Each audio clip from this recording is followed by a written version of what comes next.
is in there. That's really all that is. It's just an orifice.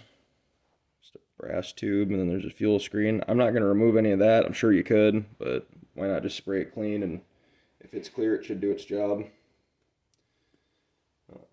I'm going to take a closer look at these diaphragms, and then see if there's any way I could possibly repair them.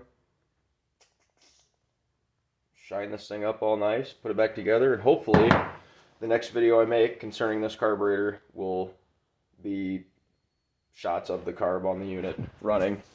Here, we'll get just a little glimpse of that before I shut you off.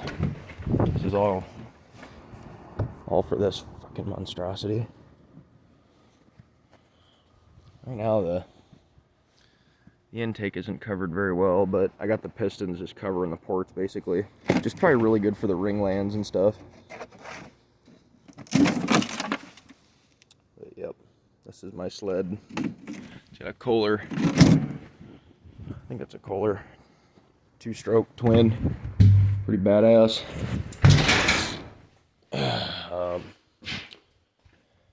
have a Honda Odyssey expansion chamber. I wonder how that would behave if I could somehow get that first loop to, you know, do what I need it to.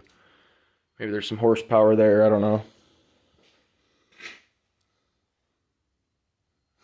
There's a Federal Signal Model Q2B.